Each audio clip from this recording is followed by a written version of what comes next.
Assalamualaikum warahmatullahi wabarakatuh. Bismillah walhamdulillah wassalatu wassalamu ala rasulillah Sayyidina Muhammad bin Abdullah wa ala alihi wa ashabihi wa mawalah. Wa la hawla wa la quwata illa billah. Rabbi syrah li sadri wa yassir li amri wa halul 'uqdatam min lisani yafqahu qawli. Rabbi zidna ilman warzuqna fahman wa atina hikmatan. Allahumma barik lana fi majlisina hadza bi rahmatika ya arhamar rahimin. Ikhwan fillah rahimakumullah, dimanapun antum sekalian berada, semoga kita semua senantiasa dalam rahmat, dalam keberkahan dan juga lindungan Allah subhanahu wa ta'ala di segala aktivitas kita dalam kehidupan kita sehari-hari. Amin ya rabbal alamin. Ikhwan fillah rahimakumullah, dalam kesempatan ini kita akan kembali melanjutkan kajian kitab Ta'limul Muta'allim Tariqat Ta'allum karangan Syekh Burhanuddin Az-Zarnuji. Sebagaimana biasa, mari sama-sama kita awali terlebih dahulu dengan pembacaan suratul Fatihah dan kita mantapkan niat ta'lim kita bersama-sama. Bismillahirrahmanirrahim. Al-Fatihah hadratin Nabi Muhammadin sallallahu alaihi wa ala alihi wa ashabihi wa mawalah. Thumma ila arwahil anbiya wal mursalin wal awliya wal syuhada wal salihin wal ulama'il amilin. Khususan minhum Sidina Al-Imam Al-Muhajir ilallah Ahmad bin Isa wa Sidina Al-Faqih Al-Muqaddam Muhammad bin Ali Ba'alawi. Thumma ila ruh Syekhul Kabir Al-Habib Abdurrahman bin Muhammad Segab wa Syekh Ali bin Abi Bakar Saqran. Thumma ila ruh Sayyidina Al-Imam Qutbil Anfas wa Alamatin Nubras Habib Umar bin Abdurrahman Al-Attas wa Syekh Ali bin Abdullah Baras. ثم إلى روح سيدنا الإمام قطب الإرشاد وغوث العباد والبلاد الحبيب عبد الله بن علوي الحداد ووصولهم فروع مذهب الحقوق عليهم أجمعين. وثم خصوصا إلى روح صاحب التعليم متعلم الشيخ برهان الدين الزرنوجي ووصوله فروع وتلامذة مذهب الحقوق والمنتسبين إليه أجمعين. وثم إلى روح سيد الوالد الحبيب الرس بن سالم العطاس وأبوية وسالة سلمان بن هارون وأبوية سيد محمد بن علي المالكي وجميع أساتذة الدار الجودة وصولهم فرحهم أن الله يتغشم برحمة والمغفرة ويعود إلينا من بركات وأسرار وأنوارهم وعلومهم ونفات بركاتهم في الدين والدنيا والآخرة بسر الفاتحة. أعوذ بالله من الشيطان الرجيم. بسم الله الرحمن الرحيم. الحمد لله رب العالمين الرحمن الرحيم مالك يوم الدين إياك نعبد وإياك نستعين اهدنا الصراط المستقيم صراط الذين أنعمت عليهم غير المغضوب عليهم ولا الضالين رب اغفر لي ولوالدي آمين. بسم الله الرحمن الرحيم. نويت التعلم والتعليم والإفادة والاستفادة والحث على التمسك بكتاب الله وسنة رسول الله صلى الله عليه وسلم والدعاء إلى الهدى والدلالة على الخير ابتغاء مرضات الله ورضوانه وقربه وثوابه.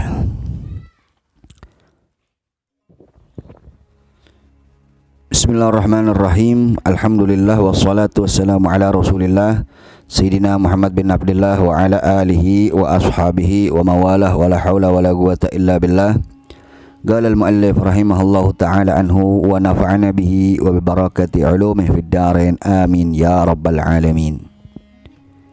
Wa kadzalika fi sairil akhlaq, dan begitu juga wajib bagi setiap muslim baik laki-laki ataupun perempuan untuk mempelajari ilmu yang berkaitan dengan segenap akhlak. Ilmu akhlak atau disebut juga dengan ilmu tasawuf. Nahwu seperti contohnya al-judi, sifat kedermawanan, wal bukhli dan sifat kikir atau pelit, wal jubni dan sifat kepengecutan, wal jur'ati dan keberanian, wa takabburi dan sifat sombong, wa tawadu'i dan sifat tawadu, wal iffati dan sifat iffah. Iffah itu sifat puas dengan apa yang ia miliki, tidak kemaruk, tidak terobsesi ingin ini dan ingin itu. Wal israfi dan sifat boros, wa taqtir dan sifat terlalu hemat mendekati kekikiran, wa ghairiha dan sifat yang semacamnya. Fa innal kibra, maka sesungguhnya adapun sifat sombong, wal bukhla dan sifat bakhil, sifat pelit, wal jubna dan sifat pengecut, wal israfa dan sifat boros, haramun, yaitu hukumnya haram. La yumkinu taharruzu anha, tidak mungkin terhindar dari sifat-sifat tercela tersebut illa bi'ilmiha, kecuali dengan ilmunya, kecuali dengan memiliki pengetahuan akan sifat-sifat tercela tersebut. Wa ilmi ma yudaduha, dan ilmu yang dapat melawannya, dapat mencegahnya, dapat menghindarinya, dapat menghapusnya, dapat menghilangkannya. Fayuftaradu ala kulli insanin ilmuha, maka wajib bagi setiap orang akan ilmunya, mempelajari sifat-sifat tercela tersebut dan juga ilmu cara menghindari sifat-sifat tercela tersebut. Nah, jadi dikatakan di sini oleh Syekh Burhanuddin Az-Zarnuji bahwa kita sebagai umat Islam pun wajib untuk mempelajari ilmu akhlak. Sebab dalam ilmu akhlak tersebut dibahas sifat-sifat yang terpuji dan juga sifat-sifat yang tercela. Nah, kita mempelajari sifat-sifat tercela bukan untuk kita praktekkan, akan tetapi untuk kita kenali agar kita bisa menghindarinya. Sebagaimana dikatakan araftu syar la li syar, aku mengetahui keburukan bukan untuk berbuat buruk, walakin litawagih, akan tetapi supaya aku bisa menghindarinya. Wa man lam ya'rif syarr minal khair, siapa orang yang tidak tahu keburukan daripada kebaikan, ya gaufihi, bisa jadi ia akan terjerumus ke dalam keburukan tersebut. Jadi kita mempelajari sifat-sifat tercela, sifat-sifat yang tidak terpuji, sifat-sifat yang tidak baik, ya. Mempelajari itu semua bukan untuk kita praktekkan, tetapi agar kita bisa menghindarinya. Nah, kita nggak bisa menghindarinya kalau kita nggak tahu. Karena itu kita harus mengetahuinya. Apa yang dimaksud dengan kibir? Apa yang dimaksud dengan pelit? Bagaimana sih ciri-cirinya kibir? Bagaimana sih ciri-cirinya pelit? Bagaimana ciri-ciri kepengecutan? Bagaimana ciri-ciri boros dan lain sebagainya? Itu kita harus ketahui supaya kita bisa terhindar darinya.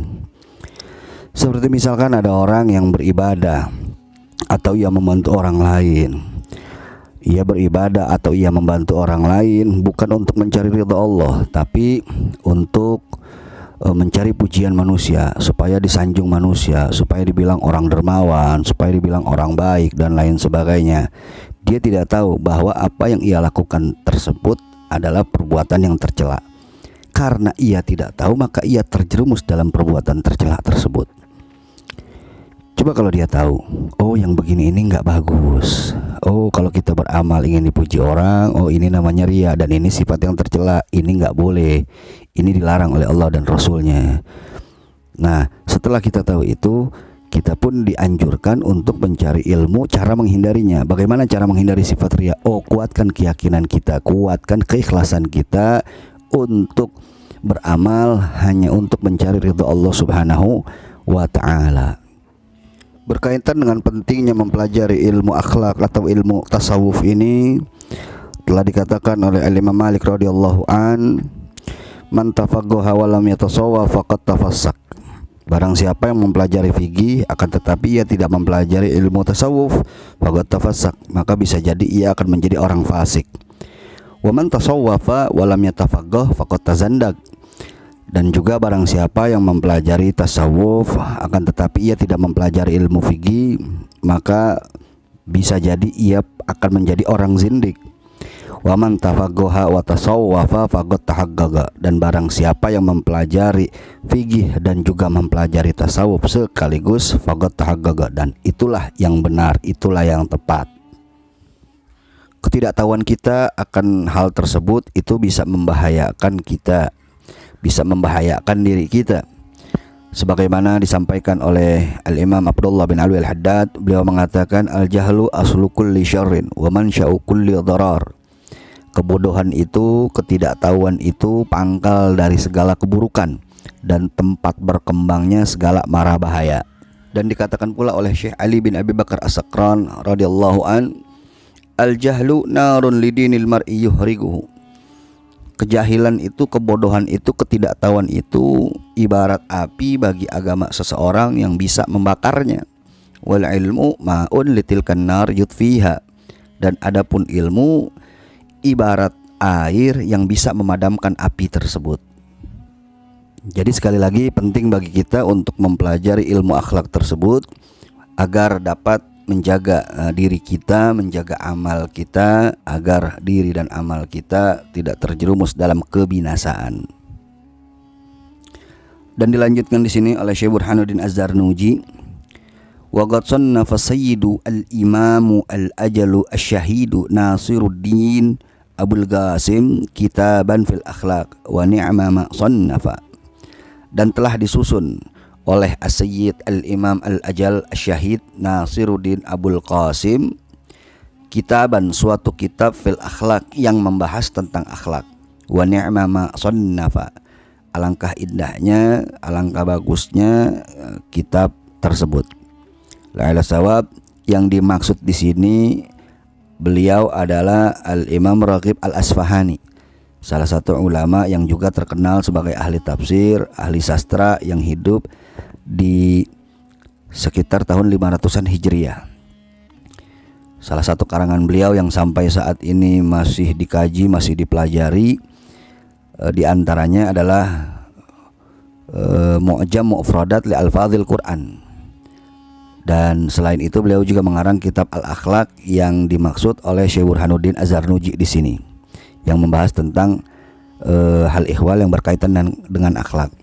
Dan ada juga kitab-kitab yang lain seperti kitab-kitab karangan Al-Imam Ghazali yang sudah terkenal, di antaranya kitab Ihya Ulumuddin dan yang lainnya. Juga ada kitab-kitab Imamul Haddad, di antaranya Nasaih Diniyah dan kitab-kitab yang lainnya, dan masih banyak kitab-kitab yang lainnya yang membahas tentang akhlak, yang membahas tentang sifat-sifat terpuji, sifat-sifat tercela, ahwalul galbiyah, yang tentu perlu juga untuk kita kaji, untuk kita pelajari agar kita mengetahui mana sifat-sifat terpuji dan mana sifat-sifat tercela dan cara-cara menghindarinya. Fayajibu ala kulli muslim ibtuha, maka wajib bagi setiap muslim, laki-laki ataupun perempuan, tua ataupun muda, hibzuha, memelihara akhlaknya, mempelajari ilmu akhlak, mempelajari sifat-sifat terpuji, sifat-sifat tercela, agar kita dapat mengenali sifat-sifat tersebut supaya kita bisa menghindari sifat-sifat tercela dan bisa mempraktekkan sifat-sifat yang terpuji dari akhlak tersebut. Kemudian dilanjutkan di sini, wa amma hifdzu ma yaqa'u fi ba'dil ahayin fa fardun 'ala sabilil kifayah.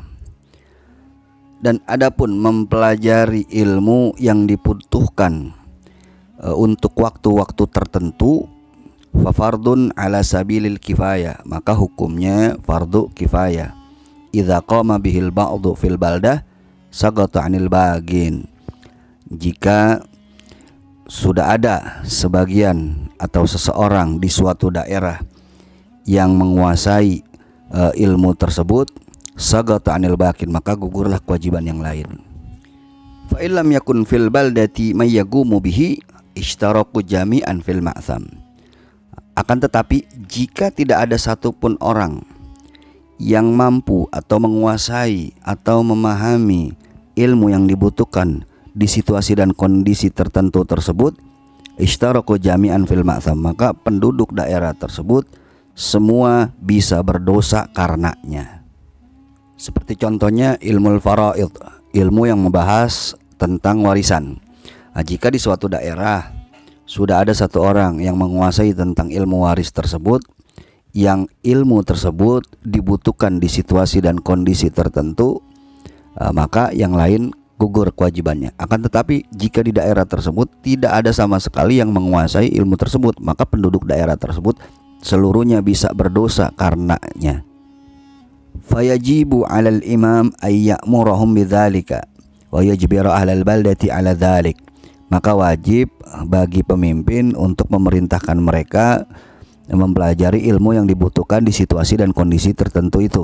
Wa yujbiru ahlal baldah 'ala dzalik, dan memaksa penduduk daerah tersebut untuk mempelajarinya. Nah, jadi jika di suatu daerah tidak ada yang menguasai, katakanlah seperti contoh tadi ilmu faraid, maka sang pemimpin daerah, sang penguasa daerah tersebut, ia harus memerintahkan penduduk daerah itu atau orang-orang yang dipilihnya untuk mempelajari ilmu itu. Dan jika misalkan orang-orang yang dipilihnya enggan, tidak mau, menolak, maka ia berhak memaksanya. Sebab kalau tidak seperti itu, maka semua penduduk bisa berdosa, termasuk sang pemimpin itu. Nah, inilah salah satu bentuk tanggung jawab seorang pemimpin. Jadi ia tidak cuma sekedar memperhatikan pembangunan daerahnya, infrastrukturnya, jalan tol, jembatan dan lain sebagainya, tetapi ia pun harus memperhatikan hal-hal seperti ini. Karena ini juga bentuk tanggung jawab, bentuk kewajibannya sebagai pemimpin daerah. Nah, jika ia lalai, ia lengah dengan hal ini, maka seluruh penduduk bisa berdosa. Dan yang paling berdosa tentunya sang pemimpin ini, karena ia lalai dan ia lengah akan kewajiban yang satu ini. Kemudian dilanjutkan, fagila, dan telah dikatakan bi anna ilma ma yaga'u ala nafsihi fi jami'il ahwal bimanzilatit ta'am la budda likulli wahidin min dzalik. Sesungguhnya ilmu yang dibutuhkan oleh setiap orang di setiap keadaan itu diibaratkan seperti makanan. Maka wajib mempelajarinya setiap orang akan ilmu tersebut. Wa ilma ma yaqa'u fi ba'dil ahayin bimanzilatid dawa, dan adapun ilmu yang dibutuhkan di situasi dan kondisi tertentu itu diibaratkan seperti obat. Yahtaju ilaihi fi ba'dil awqat, dibutuhkan ilmu itu hanya di waktu-waktu tertentu saja. Nah, ikhwan fillah, sampai di sini kita bisa ambil kesimpulan bahwa ilmu yang wajib dipelajari itu ada dua macam. Ada ilmu yang wajib dipelajari oleh setiap orang karena dibutuhkan dalam setiap situasi dan kondisi dalam kehidupannya yang tidak bisa diwakilkan oleh orang lain. Yang ilmu ini diibaratkan seperti makanan bagi seseorang. Dan kemudian yang kedua, yaitu ilmu yang wajib dipelajari akan tetapi bisa diwakilkan oleh orang lain. Karena ilmu ini tidak dibutuhkan di setiap situasi dan kondisi, di setiap saat, di setiap waktu, akan tetapi hanya dibutuhkan di situasi dan kondisi tertentu saja, di waktu dan saat tertentu saja. Yang mana ilmu ini, yang semacam ini diibaratkan oleh Syekh Burhanuddin Az-Zarnuji itu ibarat obat yang dibutuhkan di saat-saat tertentu, di saat kita sakit, di saat badan kita tidak fit, dan di saat-saat tertentu lainnya. Tayyib, untuk sementara kita cukupkan sampai di sini. Insyaallah kita sambung di waktu selanjutnya. Semoga bermanfaat. Wallahu a'lam bishawab. Jika menurut Anda konten ini bermanfaat, jangan lupa subscribe channelnya, share videonya, dan terima kasih atas segala perhatian. Mohon maaf atas segala kekurangan dalam penyampaian. InsyaAllah kita bertemu di lain kesempatan. Hadani Allah wa iyyakum ila siratil mustaqim. Wal afu minkum. Wassalamualaikum warahmatullahi wabarakatuh.